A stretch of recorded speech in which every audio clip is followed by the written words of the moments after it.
नमस्कार, मैं विनय कुमार वैद्य। आशा है आप सभी अच्छे होंगे।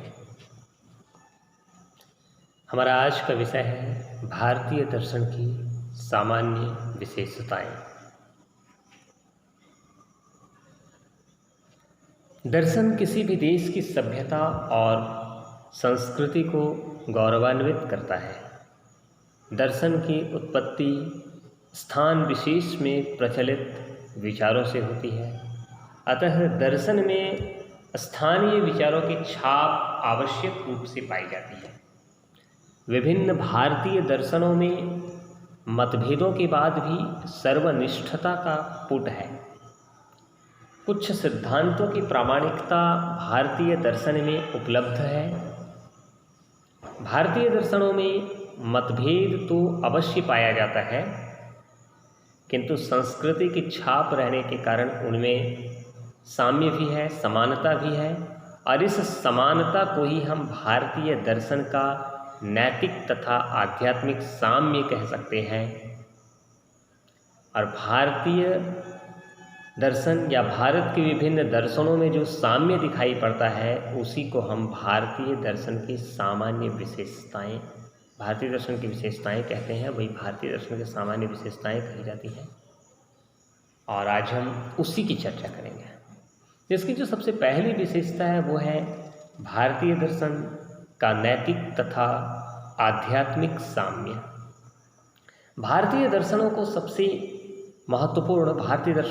महत्वपूर्ण तथा मूलभूत साम्य यह है कि सभी दर्शन पुरुषार्थ साधन के लिए हैं। भारत के सभी दर्शन मानते हैं कि दर्शन जीवन के लिए बहुत उपयोगी होता है, अतः अपने जीवन के लक्ष्य को समझने के लिए दर्शन का परिशीलन नितांत आवश्यक है। दर्शन का उद्देश्य केवल मानसिक कौतूहल की निवृत्ति नहीं है, बल्कि किस प्रकार मनुष्य दूरदृष्टि, भविष्य दृष्टि तथा अंतर्दृष्टि के साथ, दूरदृष्टि, भविष्य दृष्टि और अंतर्दृष्टि के साथ जीवन यापन कर सके, इसी की शिक्षा देती है। यही कारण है कि भारत के ग्रंथकार अपने अपने ग्रंथों के प्रारंभ में यह बता देते हैं कि पुरुषार्थ साधन में क्या सहायता मिल सकती है। यानी वो बता देते हैं कि हमारे इस ग्रंथ से पुरुषार्थ के साधन में हमें क्या सहायता मिल सकती है, हम इस ग्रंथ से कैसे पुरुषार्थ को सिद्ध कर सकते हैं। ये भारत के ग्रंथकार प्रारंभ में ही बता देते हैं, ग्रंथ रचना के प्रारंभ में ही बता देते हैं। परंतु पाश्चात्य दर्शन में इन सब बातों में पूरी सहमति नहीं है। पाश्चात्य दार्शनिक इससे पूरी तरह सहमत नहीं है। अब एक और महत्वपूर्ण विशेषता है भारतीय दर्शन की कि भारतीय दार्शनिकों ने संसार को दुखमय माना है। वो मानते हैं कि ये पूरा का पूरा संसार जो है वो दुखमय है, दुख से परिपूर्ण है। रोग, मृत्यु, बुढ़ापा, ये सब दुख है। बुद्ध ने इस विश्व को दुखात्मक बताया, तो सांख्य ने विश्व को दुख का सागर कहा। इस संसार में अनेक दुख हैं, जिससे जीवन अंधकारमय बना रहता है। दुखों के कारण मन में सर्वथा अशांति बनी रहती है। मानसिक अशांति से विचारों की उत्पत्ति होती है। तो ये तो ठीक है कि सभी दार्शनिकों ने संसार को दुखमय माना है, जीवन को दुखमय माना है, परंतु यह भी यहाँ की एक विशेषता है, भारतीय दर्शन की एक विशेषता है कि सभी दार्शनिक दुख से मुक्ति का उपाय बताते हैं। जितने भी दर्शन है, वेदानुकूल दर्शन हो या वेद विरोधी दर्शन हो, आस्तिक दर्शन हो या नास्तिक दर्शन हो, सब में दुख निवारण के लिए विचारों की उत्पत्ति हुई है। दुख का नाश किस तरह हो, इसके लिए सभी दर्शन संसार तथा मनुष्य में अंतर्निहित तत्वों का अनुसंधान करते हैं। निराशा नैराश्य मन की एक प्रवृत्ति है जो जीवन को विषादमय समझती है। इस प्रवृत्ति से बचना होगा और हमें आशावादी बनना होगा। भारतीय दर्शन आशावादी है, यह भी भारतीय दर्शन की एक विशेषता है। कुछ लोगों का कथन है कि भारतीय दर्शन पूरी तरह नैराश्यवादी है, निराशावादी है, अतः व्यावहारिक जीवन पर इसका बुरा प्रभाव पड़ता है, ऐसा कुछ लोग मानते हैं। किंतु यह विचार सर्वथा असत्य है, गलत है। यह ठीक है कि भारतीय दर्शन में दुख की चर्चा की गई है, मगर इससे यह अर्थ निकाल लेना कि भारतीय दर्शन निराशावादी है, गलत है। ऐसा नहीं है। वस्तुतः संसार की दुखमय स्थिति को दूर करने के लिए भारतीय दर्शन में मार्ग बताए गए हैं। मनुष्य साधारणतः अपने उद्योगों एवं तृष्णाओं से वशीभूत होकर जीवन व्यतीत करता है। इच्छा लालसा होता है। ये जो तृष्णाएं हैं ये सहज शांत नहीं होती, इतनी आसानी से शांत नहीं होती हैं। फल क्या होता है, परिणाम क्या होता है? परिणाम होता है कि मनुष्य के दुखों का अंत नहीं होता। अज्ञानवश जीव दुखों का भोग करता है और इस बात का विशद वर्णन पूरी विवेचना भारतीय दर्शन में किया गया है। और अंत में यह बताया कि आशा का ही मार्ग चुनो, आशा ही परम सुख है, आशावादी बनो, ऐसा भारतीय दर्शन कहता है। ये और हम सभी जानते हैं कि भारतीय दर्शन का जो उद्देश्य है वो मोक्ष की प्राप्ति है, तो निराशावादी दर्शन तो इसको कहा नहीं जा सकता है।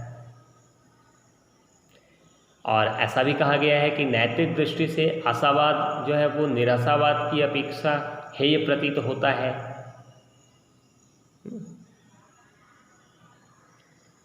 यानी निराशावाद से ज़्यादा अच्छा है कि हम आशावादी बने, क्योंकि और निराशावाद का एक पॉजिटिव पॉइंट भी है कि हमें वो विपत्तियों से सावधान करता है और आशावाद हमें निश्चिंत कर देता है। लेकिन इन सब के बावजूद इसका अर्थ ये है कि हम निराशावादी न बने, बल्कि निराशावाद जब जीवन में आए तो उसे एक अवसर की तरह लें। और अंततः भारतीय दार्शनिकों ने आशावाद को ही प्रधानता दी है, महत्व दिया है, क्योंकि इसका उद्देश्य ही है मोक्ष की प्राप्ति। तो इसको निराशावादी दर्शन कहा नहीं जा सकता है। अब इसकी एक और महत्वपूर्ण विशेषता है कि यहाँ मोक्ष को जीवन का चरम लक्ष्य माना गया है, और ऐसा लगभग सभी भारतीय दार्शनिक मानते हैं। और दुख निरोध यानी दुख का पूर्ण अभाव, दुख बिल्कुल समाप्त हो जाए, यही तो मोक्ष है। और मोक्ष ऐसी अवस्था है जहाँ दुखों का पूर्णतया अभाव है, जहाँ दुख नहीं है। ये मोक्ष परम आनंद की अवस्था है। ये भारतीय दर्शन की जो छठी विशेषता है वो है भारत की दार्शनिक कर्म करने का आदेश देते हैं। जीवन के कर्मों से भागने की प्रवृत्ति भारतीय दार्शनिकों को स्वीकार्य नहीं है। कर्मों से भागा नहीं जा सकता है, ऐसा भारतीय दार्शनिक कहते हैं। फिर भारतीय दर्शन अध्यात्मवाद से ओतप्रोत है, भरा हुआ है। वह सिद्धांत जो जगत में शाश्वत नैतिक व्यवस्था मानता है, जिससे प्रचुर आशा का संचार होता है, वही अध्यात्मवाद कहा जाता है। और भारतीय दर्शन अध्यात्मवादी दर्शन है। उसके बाद एक और विशेषता है हमारी भारतीय दर्शन की कि यहाँ आत्मा की सत्ता में विश्वास किया गया है। लगभग सभी भारतीय दार्शनिक आत्मा के अस्तित्व में विश्वास करते हैं, और सबने आत्मा की खोज पर जोर दिया है। सबने कहा है कि आत्मा को जानो, यहाँ के ऋषियों का मूल मंत्र ही है आत्मानं विद्धि। आत्मा के संबंध में भारतीय दार्शनिकों ने कई तरह के मत दिए हैं। अगर चार्वाक की बात की जाए तो चैतन्य विशिष्ट देह को चार्वाक ने आत्मा कहा है। बुद्ध ने क्षणिक आत्मा की सत्ता को स्वीकार किया है। बुद्ध के अनुसार आत्मा चेतना का प्रवाह है, स्ट्रीम ऑफ कॉन्शियसनेस। जैन दर्शन में जीवों को चैतन्य युक्त कहा गया है। न्याय वैशेषिक दर्शन में आत्मा को स्वभावतः अचेतन माना गया है। मन, शरीर और इंद्रियों के संपर्क में आने पर, यानी मन, शरीर और इंद्रियों से आत्मा का जब संपर्क होता है तब आत्मा में चेतना का संचार होता है। सांख्य दर्शन में आत्मा को चैतन्य स्वरूप माना गया है। सांख्य दर्शन के अनुसार चेतना आत्मा का मूल लक्षण है, एसेंशियल प्रॉपर्टी है। शंकर ने भी चेतना को आत्मा का मूल स्वरूप लक्षण माना है। उन्होंने आत्मा को सच्चिदानंद कहा है। आत्मा क्या है? सच्चिदानंद है, सत्य, चित्त और आनंद। शंकर एक आत्मा को मानते हैं, एको हम द्वितीयो नास्ति। अन्य सभी दार्शनिक अनेक आत्मा को मानते हैं। न्याय वैशेषिक ने जीवात्मा और परमात्मा दो प्रकार की आत्मा को माना है। जीवात्मा अनेक है पर परमात्मा एक है। संक्षेप में भारतीय दर्शन की एक विशेषता, महत्वपूर्ण विशेषता ये है कि सभी दार्शनिक आत्मा के अस्तित्व में विश्वास करते हैं। लगभग सभी भारतीय दार्शनिक पुनर्जन्म में विश्वास करते हैं। ये भी भारतीय दर्शन की विशेषता है। उनके अनुसार संसार जन्म और मृत्यु की श्रृंखला है। नित्य एवं अविनाशी होने के कारण आत्मा एक शरीर से दूसरे शरीर में मृत्यु के पश्चात प्रवेश करती है। यानी जब अभी आत्मा इस शरीर में है और जब इसकी मृत्यु, हमारी मृत्यु हो जाती है तो हमारी आत्मा इस शरीर से निकल के दूसरे शरीर में प्रवेश करती है। ऐसा लगभग सभी भारतीय दार्शनिक कहते हैं। गीता भी यही कहती है कि मृत्यु जो है वो आत्मा का वस्त्र बदलना है। अब इसकी एक और महत्वपूर्ण विशेषता है व्यावहारिक पक्ष पर बल देना। भारतीय दर्शन में व्यावहारिक पक्ष पर बल दिया गया है। दर्शन का उद्देश्य सिर्फ मानसिक कौतूहल की निवृत्ति नहीं है, मानसिक कौतूहल की शांति ही नहीं है, बल्कि इसका मूल उद्देश्य है जीवन की समस्याओं को सुलझाना। इस तरह भारतीय दर्शन को, यानी भारत में दर्शन को जीवन का अभिन्न अंग कहा गया है। जीवन का एक महत्वपूर्ण पार्ट है फिलॉसफी। भारतीय दर्शन में अज्ञान को बंधन का मूल कारण माना गया है। अज्ञान के कारण ही मनुष्य को दुख होता है और वो सांसारिक दुखों को झेलता है। अज्ञान में आकर ही, अज्ञान के प्रभाव के कारण ही, अज्ञान के कारण ही मनुष्य एक जन्म से दूसरे जन्म में भटकता है, विचरण करता है। और इस अज्ञान को दूर करने के लिए केवल तत्व ज्ञान ही पर्याप्त नहीं है। परम सत्ता का ज्ञान हो जाए यही काफ़ी नहीं है, बल्कि उस ज्ञान का अनवरत चिंतन करना भी आवश्यक है। कि कोरे ज्ञान से अपनाया गया सिद्धांत क्षणिक रहता है। इसी कारण भारतीय दर्शन में अभ्यास व योग की चर्चा हुई है। लगभग सभी भारतीय दार्शनिकों ने विश्व को एक नैतिक रंगमंच माना है। ये भी एक विशेषता है भारतीय दर्शन की। प्रत्येक व्यक्ति को नैतिक व्यवस्था में आस्था रखकर विश्व रूपी रंगमंच का सफल अभिनेता बनने के लिए प्रयत्नशील रहना चाहिए। यानी जीवन में सफल होने के लिए, सफलतम जीवन जीने के लिए प्रयत्नशील रहना चाहिए, क्योंकि ये जो विश्व है वो एक रंगमंच है। फिर भारतीय दर्शन में आत्मसंयम, सेल्फ कंट्रोल पर जोर दिया गया है। भारतीय दर्शन में दर्शन और धर्म का समन्वय हुआ है। यहाँ दर्शन और धर्म में बहुत गहरा संबंध है, अविच्छिन्न संबंध है। यहाँ धर्म को छोड़कर दर्शन के बारे में सोचा भी नहीं जा सकता है, इतना गहरा संबंध है भारत में। उस पर एक महत्वपूर्ण विशेषता है कि प्रमाण विज्ञान यानी एपिस्टेमोलॉजी ये भारतीय दर्शन का प्रधान अंग है, बहुत महत्वपूर्ण पार्ट है। सही ज्ञान को प्रमा कहते हैं और जिसके द्वारा ज्ञान उत्पन्न होता है उसको प्रमाण कहते हैं। तो प्रमाण के माध्यम से ही यथार्थ ज्ञान प्राप्त किया जा सकता है। तो ये प्रमाण विज्ञान भारतीय दर्शन का प्रधान अंग है। फिर भारतीय दर्शन ने भूत के प्रति आस्था का प्रदर्शन किया। भूत यानी पास्ट काल, जो बीत गया, उसके प्रति यहाँ आस्था का प्रदर्शन किया गया है। उसका भूतकाल को अभी सम्मान की दृष्टि से देखा गया है, सम्मान दिया गया है। फिर लगभग सभी भारतीय दार्शनिक जगत की सत्यता में विश्वास करते हैं। वो मानते हैं कि इस संसार की सत्ता है।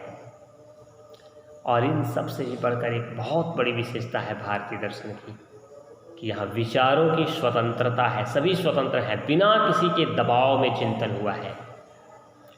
यहाँ किसी के विचार के कारण कभी किसी को परेशान नहीं किया गया है। इसलिए यहाँ परस्पर विरोधी विचार भी साथ साथ प्रस्तुत हुए हैं। इससे वैचारिक स्वतंत्रता को बल मिला और वैचारिक विविधता भी भारतीय दर्शन में आई। चार्वाक ने कहा कि ईश्वर नहीं है, फिर भी भारत में उसको सम्मान दिया गया, उसे ऋषि कहा गया। यही हमारे दर्शन की विशेषता है। तो ये था हमारा आज का विषय, भारतीय दर्शन की विशेषता। आज इतना ही। नमस्कार एक बार फिर से। अब हम फिर मिलेंगे एक नए विषय के साथ। तब तक के लिए धन्यवाद।